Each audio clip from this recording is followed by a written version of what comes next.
दुनिया में 7 सुखों की बात की गई है, जिनमें पहला सुख है निरोगी काया और दूसरा सुख है पास में हो माया। जी हाँ, मेरा नाम है संदीप और आप देख रहे हैं स्टडी द।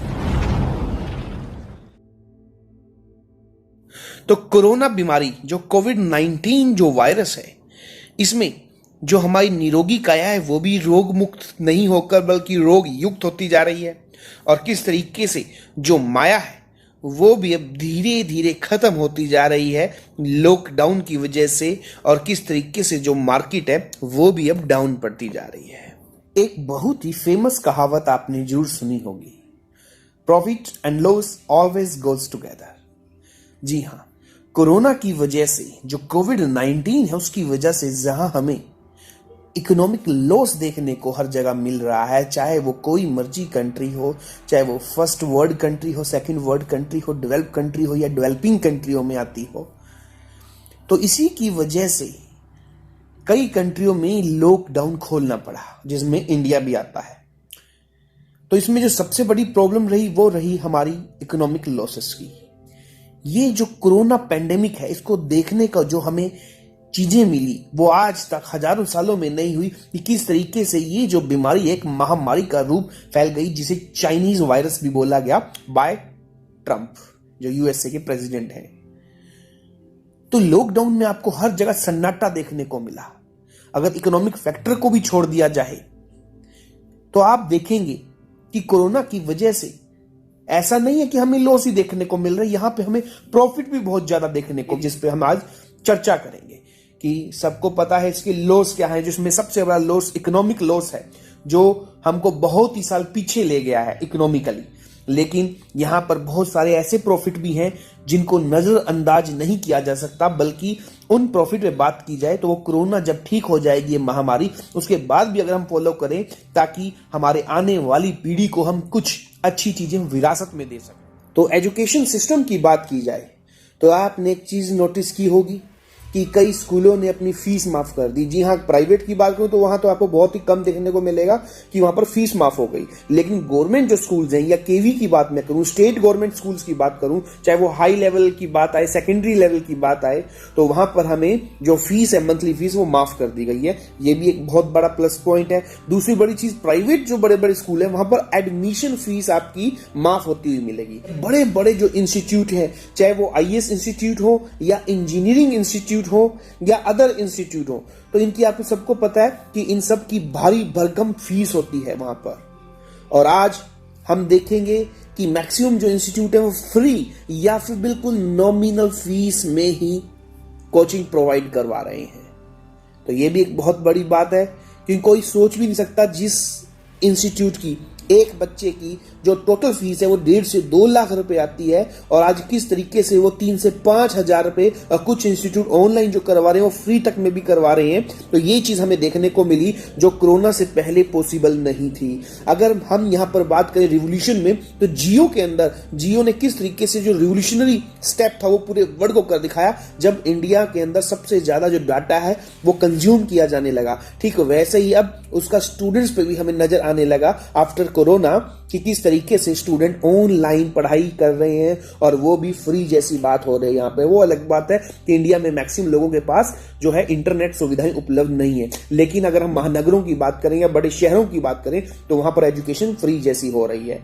अब बात आती है कि जो छोटे बच्चे हैं वो तो पढ़ाई तक कर नहीं पा रहे हैं, तो वहां पे क्या टेंशन है। लेकिन इसका भी आपको समझ में आ जाएगा, क्योंकि आप सबको पता होगा 80% तक जो पेरेंट्स हैं वो इतने एजुकेटेड तो हैं ही कि वो अपने बच्चों को प्राइमरी या हाई स्कूल तक की एजुकेशन खुद घर पर करवा सकें। अब बात आती है सेकेंडरी एजुकेशन की, 11-12 की, क्योंकि कई बार पेरेंट्स इतने पढ़े लिखे नहीं होते या पढ़े लिखे होते हैं लेकिन उनके पास एक्सपीरियंस नहीं होता कि वो बच्चे को उस लेवल तक पढ़ा सकें। तो इसके लिए मैंने आपको पहले ही बताया कि ऑनलाइन एजुकेशन जो कि आज की डेट में एब्सोल्युटली फ्री बन चुकी है। और सबसे बड़ी बात जो हमें देखने को मिली वो पेरेंट्स और बच्चों के बीच में बॉन्डिंग देखने को मिल रही है। एक रिसर्च से हमें यह पता चला है कि जो पेरेंट्स बच्चों को नहीं सिखा पाते, वो आज की डेट में कोरोना पेंडेमिक के दौरान बच्चे पेरेंट्स को काफी कुछ सिखा रहे हैं। तो ये एक अच्छी बॉन्डिंग हमें यहाँ पर देखने को मिली है, जो कि बहुत बड़ी बात है। और कोरोना पीरियड के अंदर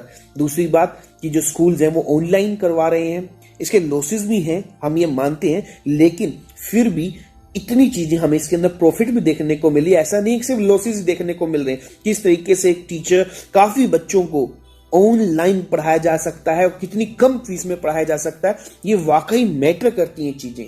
तो अब हम चलते हैं हमारे नेक्स्ट पॉइंट पर, वो है इन्वायरमेंट। अगर इन्वायरमेंट की बात की जाए तो अर्थ को फिर से अपने आप को रिचार्ज करने की अपॉर्चुनिटी मिली, यहां पर मौका मिला, जो 1000-5000 करोड़ों सालों में नहीं हुआ। जैसे कि इस टाइप की आपको महामारी देखने को नहीं मिलेगी जिसमें पूरा वर्ल्ड ही हेरफेर हो गया।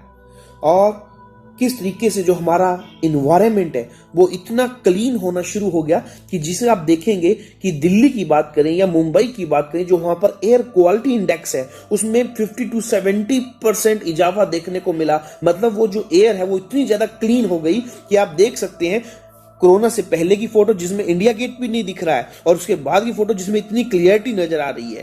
तो ये भी हमें यहाँ पर बहुत ज्यादा चेंजेस देखने को मिले।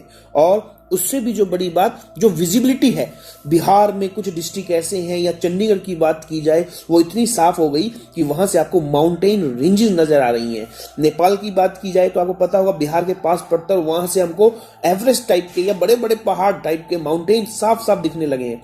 चंडीगढ़ में आपको शिवालिक रेंजेस देखने को मिलने लग रही हैं। तो विजिबिलिटी बहुत ज्यादा अच्छी हो चुकी है। और उससे भी बड़ी बात, इन्वायरमेंट की वजह से कई ऐसी बीमारियां जो लोगों की अपने आप ठीक हो गई हैं, चाहे सांस लेने की बीमारी हो, पोल्यूशन से रिलेटेड बीमारी हो। तो ये भी हमें काफी ज्यादा चीजें देखने को मिल रही है कि हमारा environment day by day increase, मतलब बहुत ही ज्यादा क्लियर होता नजर आ रहा है। और जो जंगली जानवर हैं वो कई स्टेज में आपको रोड्स पे देखने को मिल रहे हैं, क्योंकि इतना ज्यादा वहां पर नॉइस नहीं हो रहा है, बहुत ज्यादा आपको ट्रैफिक नहीं मिल रहा है देखने को, जिससे वो बहुत स्वच्छंद घूम फिर रहे हैं। तो जानवरों के लिए भी अपने आप में एक बहुत ही अच्छा माहौल। हरिद्वार की गंगा रिवर वो पहले कैसी थी, कितना पोल्यूशन था, और आज की डेट में वो कैसी हो चुकी है, इतनी साफ सुथरी हो चुकी है। जो नमामि गंगे प्रोजेक्ट जो पिछले 5-6 सालों से चल रहा है, मोदी जी का सबसे बेस्ट प्रोजेक्टों में से एक प्रोजेक्ट, वो भी इतना सक्सेस नहीं हुआ जितना कोरोना ने इसको सक्सेस कर दिखाया। मतलब जो 400-500 या 1000 करोड़ रुपीस ने जो काम नहीं कर दिखाया वो इस महामारी ने कर दिखाया। और इसके अलावा ये दिल्ली की यमुना रिवर जिसे आप अपनी स्क्रीन पर देख रहे हो, ये कभी इतनी साफ कभी मिली ही नहीं, लेकिन इतनी साफ पिक आप देख रहे हैं कि जैसे इसके अंदर फिल्टर किया गया हो इस पिक को, लेकिन ऐसा नहीं है, ये बिल्कुल ओरिजिनल पिक है। तो हम चलते हैं अब नंबर 3 पर, क्राइम। ड्यूरिंग लॉकडाउन या कोरोना जो पेंडेमिक रहा उसमें हमें क्राइम रेट में भी काफी गिरावट नजर आई। अगर सिर्फ डोमेस्टिक वायलेंस को ही छोड़ दिया जाए तो आपको हर चीज में गिरावट नजर आएगी, या फिर कुछ तो ऐसी जगह चीजें हमें देखने को मिली जो अपने बिल्कुल लो लेवल पर चली गई। आपको पता हुआ इंडिया में मैक्सिमम लोग, इंडिया क्यों बात की जाए, पूरे वर्ल्ड में मैक्सिमम 70-80% लोग एक्सीडेंट में अपनी जान गंवा देते हैं। तो पहली चीज, जब व्हीकल ही नहीं चलेंगे तो एक्सीडेंट कहां से होंगे, और होंगे तो बहुत ही लो रेट पे हमें ये चीजें नजर आई। और फिर मर्डर की बात की जाए, चेन स्नैचिंग की बात की जाए, तो इसमें भी लॉकडाउन के दौरान ये कोई भी हमें इतने बड़े लेवल पर चीजें नहीं दिखाई गई। आप अपनी यहां पर स्क्रीन पर देख सकते हो कि क्राइम फॉल इन कैपिटल किस तरीके से जो व्हीकल थेफ्ट है, स्नैचिंग है, किडनैपिंग है, रॉबरी है, रेपिंग है, और मर्डर है, अबडक्शन है, एक्सटोर्शन है, ये सारी चीजें, एक्सटोर्शन तो 0 के बराबर नजर आई। तो ये बहुत बड़ी बात रही ड्यूरिंग कोरोना।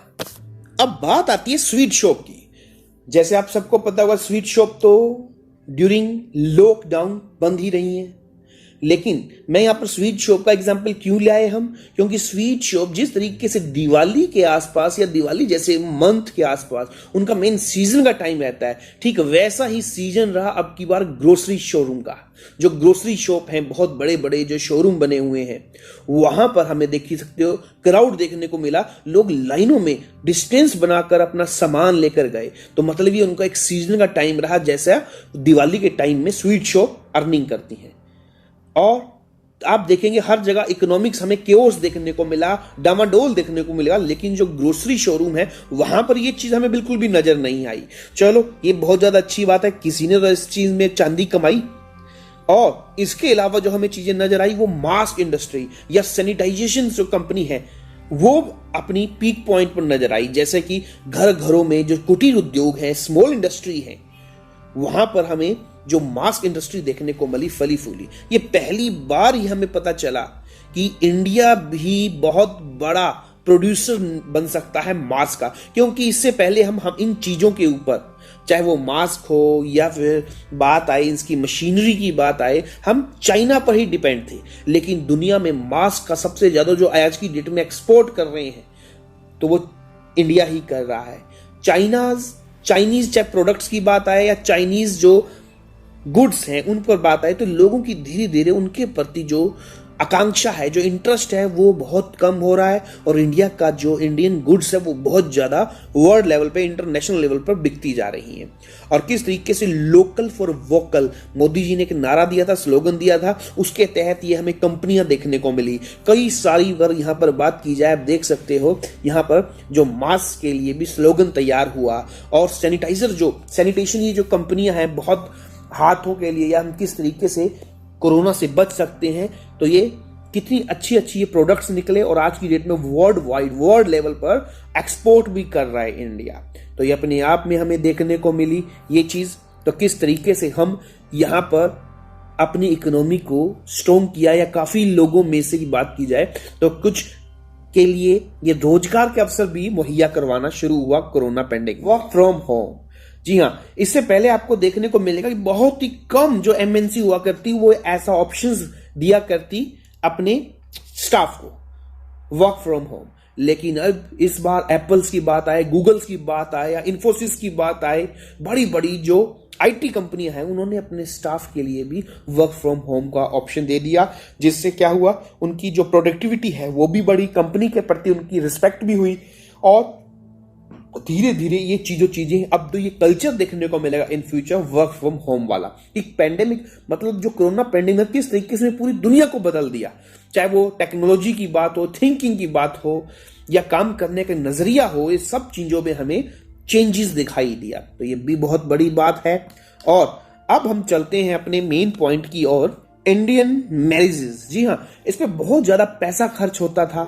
शो ऑफ की बात की जाए या बड़े सारे, क्योंकि 500 या 1000 लोग जब एक ही शादी में इनविटेशन दिया जाता था उनको, तो किस तरीके से बहुत ज्यादा वहां पर खर्चा होता था। लेकिन अब सिर्फ लड़के वालों की तरफ से और लड़की वालों की तरफ से 25 मेंबर्स को ही इनविटेशन दिया जाता है, क्योंकि हमारी गवर्नमेंट की पॉलिसी का पार्ट है ये। और किस तरीके से बहुत ज्यादा एक्सपेंडिचर बहुत ज्यादा कम हो चुका है, लड़की वालों पर प्रेशर बहुत कम हो चुका है, और जो डाउरी सिस्टम है वो भी इससे रुकावट आई उसके अंदर, मतलब वो भी बहुत कम हुआ। तो ये अपने आप में एक बहुत बड़ी बात है हमारी सोसाइटी के लिए।